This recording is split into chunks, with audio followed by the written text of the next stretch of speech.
सर्वप्रथम JEE ॲडव्हान्समध्ये घवघवीत यश प्राप्त केल्याबद्दल राहुल तुझे मनपूर्वक अभिनंदन आणि सर तुमचे पण अभिनंदन. तर राहुल, या मार्कांवरती तुला कोणतं कॉलेज आणि कोणती ब्रांच मिळेल असं वाटतं? तसं तर माझी इच्छा CS घ्यायची होती, तर मी गुवाहाटीचं CSच पाहणार आहे. त्याच्यावरचं तसं लागणार नाही म्हणून मी तेच पाहणार आहे, CS गुवाहाटी. बरं, तू 11वी-12वीचा अभ्यास कसा केलास? 11वी-12वी मी म्हणजे सरनं जसं सांगितलं की बा, मी तर असं म्हणेल की बा तुम्ही जिथं बी कोचिंग लावली ती कोचिंगवाले जे सांगतील तेच करणं एकदम परफेक्ट राहील. कारण की तिथं कन्सिस्टन्सी, अजून तुमची प्रॅक्टिस सर्व त्यांना मालूम राहते की बा ते कसं करून घ्यावं लागते, आणि ते जे सांगतील ते करणं एकदम परफेक्ट राहील असं मला वाटते. तुझं डेली रुटीन काय होतं?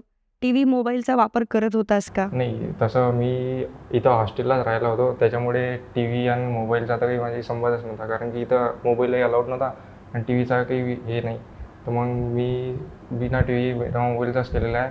बाकी दररोजच्या रुटीनमध्ये सकाळपासून म्हणजे समजा आमचे दररोजचे 8 घंटे क्लास असत आहेत, तर क्लास सोडून बाकी अभ्यासच केला. बाकी हा सगळा अभ्यास राहुलनी हॉस्टेलवर राहून केला.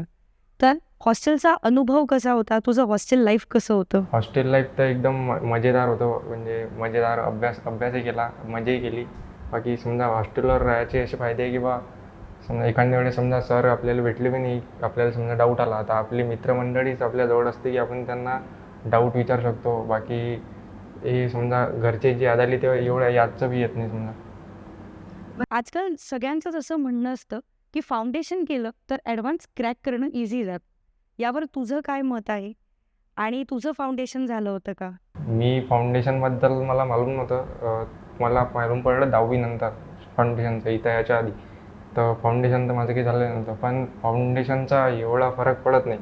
पण एखाद्याला समजा फाउंडेशन झालेलंही असेल आणि त्यानं जर 11वी-12वीत मेहनत नाही घेतली समजा, तर मग पण ज्यांना फाउंडेशन नाही केलं तरी 11वी-12वीत मेहनत घेतली तर तो एकदम चांगला रिझल्ट आणू शकते. म्हणजे असं कंपल्सरी नाही आहे की बा फाउंडेशन झालंच पाहिजे. तो तुझ्या यशाचे श्रेय कोणाला देशील? तसं तर श्रेय मी म्हणजे माझ्या श्रेयाची भागीदारी खूप म्हणजे असं सांगता तर नाही येत, पण पहिलं श्रेय तर मी माझ्या आईबाबांना देणार का. आणि दुसरं श्रेय ते तर ऑब्वियस आहे की उपाध्याय एज्युकेशन. बरं, स्पर्धा परीक्षांसाठी तयारी करणाऱ्या विद्यार्थ्यांना तू कोणता संदेश देशील? माझा संदेश एवढाच राहील की बा कन्सिस्टंट राहा, आणि समजा तुम्हाला एक मार्क पुढे चालून समजा कमी जास्त होतच राहतात, तसं काही तेवढ्याचा फरक पडला नाही पाहिजे आपल्या अभ्यासावर. शेवटला ही मेहनत करत राहा, निघून जाते, एवढं काही हार्ड नाही. सर, पुढचा प्रश्न मी तुम्हाला विचारू इच्छिते. नमस्कार. परीक्षेच्या तयारी दरम्यान तुम्ही राहुलला कशा प्रकारे आधार दिला? परीक्षेच्या दरम्यान त्याची तयारी झालेलीच होती आणि आम्ही त्याला फक्त एक पॉझिटिव्ह सजेशन करत राहिलो की बा सर जे जे सांगतील किंवा जसं जसं शिकवलं जाईल तसं तू करत राहा आणि तुझं व्यवस्थित होऊन जाईल. तर राहुल, तुझे पाध्ये एज्युकेशनतर्फे पुन्हा खूप खूप अभिनंदन. आणि पुढील वाटचालींसाठी खूप शुभेच्छा. धन्यवाद.